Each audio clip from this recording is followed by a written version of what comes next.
So I'm going to try to make my own sauerkraut because it's a fermented food and I'm really into fermented foods these days. And it's also supposedly really easy. You just basically slice up a little bit of cabbage into really thin little strips and you add some salt, some sea salt, and you use a crock pot. You can use a glass container, whatever. It's just something to keep it in to ferment. You need a heavy plate as a weight on top and then either some rocks or something as a weight just to hold it down. If you're going to be pushing it down to get it to create basically a vegetable brine. This is a really good way to preserve cabbage, but it's also a probiotic food, which is good bacteria for the gut. You can add lots of different things. You can add onion, you can add garlic, you can add fruits like apples, you can add carrots, you can add red cabbage for color, but I'm just going to keep it simple and just do straight cabbage. Okay, so now I'm going to put the cabbage into the crock pot. I just put some in. I'm going to add a little bit of salt as I go.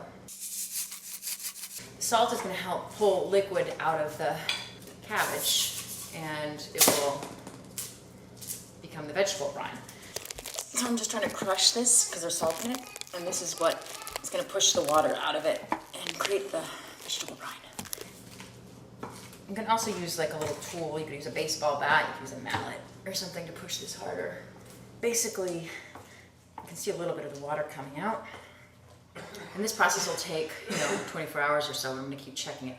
So right now, I'm basically just going to put this plate on to push it down, and then use some sort of weights. Put a cup, different rocks, and then put the top on, cover with the crown, and put it just anywhere. I can just keep it here for now. I can put it in a cooler place if I want it to go slower. And I'm going to keep checking it for the next 24 hours, and maybe keep pushing it down. And after 24 hours, if it's not how I want it to be, I can always add salt and water. So we'll see how it goes. So it's been 24 hours and I don't think it's actually working because I really don't see any juice. It's like, I don't think I mashed it enough, or this weight wasn't very heavy. These really aren't very heavy. I was being a little sloppy. So another way you can do it is just take a mallet or something heavy and really pound it to get the juices out of there. Or another thing I could do, and I may do, is just add a little bit of water and salt. And then you can just do it so the water really gets to the top. So it covers the top part. It looks like it's almost there, doesn't it? I think the water level's reached the top. So now, instead of just using one plate, I'm going to use a lot of plates. Let's use as a weight.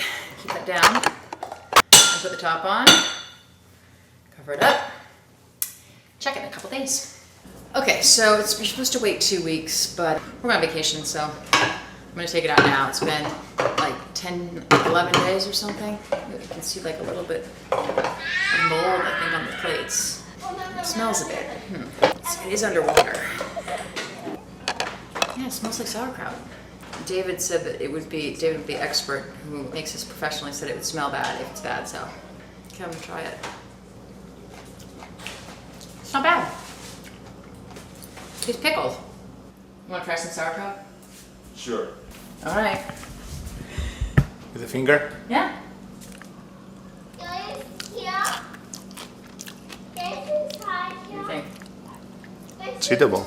Mom, you want to try some sauerkraut? With a sauerkraut? Sure. You know It's why like pickles. You know why they call it sour? It's sour. No.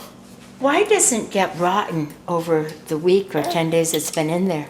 It's fermented, so the fermented process makes it so it doesn't rot, as long as you do it right. I mean, I think there's a little bit of mold on the plates, and they said that's normal, like that you scoop the scum off the top, but and then it looks, you want to try it? Yeah, I might as well try it. Put me in your bag. It's good? It's good, yeah. Good. We'll have it for dinner. Oh my God.